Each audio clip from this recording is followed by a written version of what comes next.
Madame Benaziza, vous militez depuis des années vous avez connu l'ouverture démocratique des années 80, puis la régression dans les années 90-2000. Qu'est-ce qui a changé pour les Algériens et les Algériennes qui sont de plus en plus nombreuses dans les manifestations depuis le 22 février dernier? Oui. Donc le combat des femmes pour l'égalité s'est cristallisé dans les années 80 pour dénoncer ce qu'on appelait le code de la famille, en fait le code de l'infamie, qui a été élaboré sous la férule du parti unique de l'époque, le FLN, et selon une approche des plus réactionnaires. Avec les événements d'octobre 88, effectivement, il y a eu une ouverture démocratique. Et les organisations féminines se sont saisies de cette opportunité pour revenir sur la scène publique et politique. Elles ont tout le monde leur reconnaît ce mérite d'avoir représenté la partie la plus active du Front social et démocratique. Elles ont organisé des manifestations qui sont restées dans l'histoire, massives, non seulement pour réclamer leurs droits, l'égalité homme-femme, mais aussi pour dénoncer la menace très prégnante à l'époque, la menace intégriste, qui menaçait non seulement leur devenir à elles, mais le devenir de tout le pays. Malheureusement, il y a eu cette crise des années 90, lorsque les deux forces protagonistes de la crise n'ont pas réussi à arriver à un consensus de partage du pouvoir. L'une s'accrochant au pouvoir au nom de la légitimité historique et l'autre voulant la lui arracher au nom de la légitimité religieuse et populaire. Et n'ayant pas pu arriver à un consensus, ils se sont fait une guerre terrible qui a duré 10 ans et qui a fait 250 000 de morts et des milliers de disparus. Et les femmes, toute la population a payé le prix fort de cette guerre civile, ou plutôt de cette guerre contre les civils. Mais les femmes ont payé le prix fort. Des femmes ont été assassinées, des femmes ont été kidnappées, violées dans les maquis des terroristes. Et des femmes ont vu leur vie saccagée, brisée, détruite par la perte de membres de leur famille, par les mains des terroristes ou par les mains des agents de la sécurité de l'État. Donc, voilà l'ère de la régression. Mais cette ère de la régression ne s'est pas arrêtée là.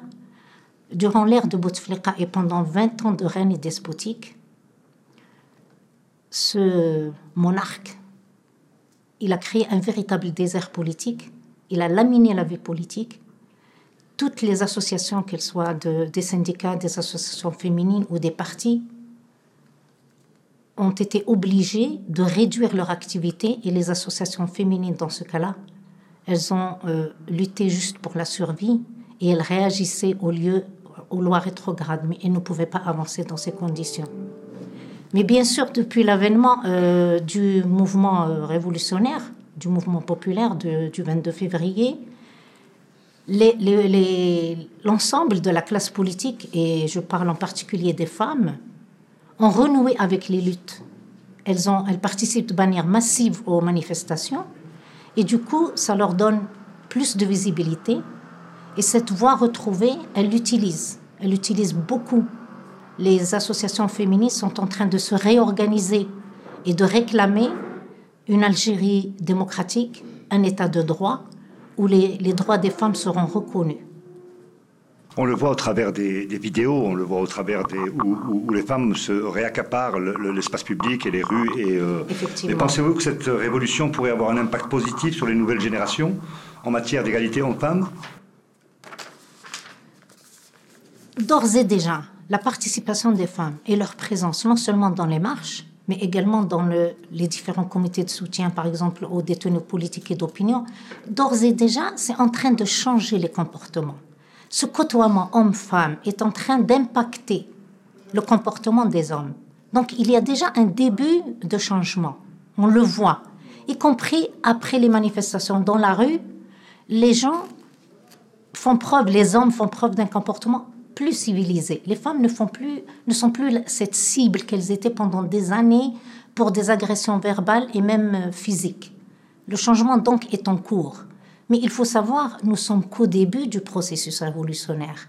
Et il va falloir que les femmes intensifient leur mobilisation dans le mouvement populaire et dans leurs associations pour véritablement inscrire leurs revendications propres et développer une conscience de genre qui leur permette, pendant la révolution et après l'aboutissement du Hirak, pouvoir peser sur les choix qui vont être faits. Il est souvent dit que l'armée algérienne est une armée populaire, proche du peuple. Comment le percevez-vous lors des rassemblements? Pensez-vous qu'elle puisse se rapprocher des manifestants ou des manifestantes? Pour le moment, si le pouvoir militaire, qui est en réalité le pouvoir réel, n'a pas utilisé la force contre les manifestants, même si des arrestations sont faites et aujourd'hui, on parle de plus de 400 détenus d'opinion et de détenus politiques. Si donc la force n'a pas été utilisée, c'est grâce au caractère massif et pacifique des manifestations et à la maturité des acteurs qui n'ont pas répondu aux multiples provocations. Ce n'est pas le mérite du pouvoir militaire. Maintenant, le Hirak ne rejette pas par principe un rapprochement avec l'institution militaire, à condition que ce soit pour l'aboutissement d'un véritable changement de système.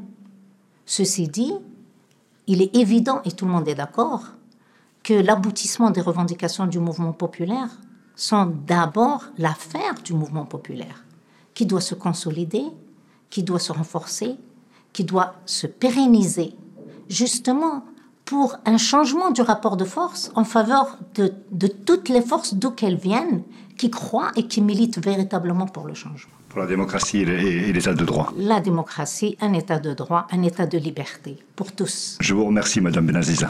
Je vous en prie, c'est moi qui vous remercie.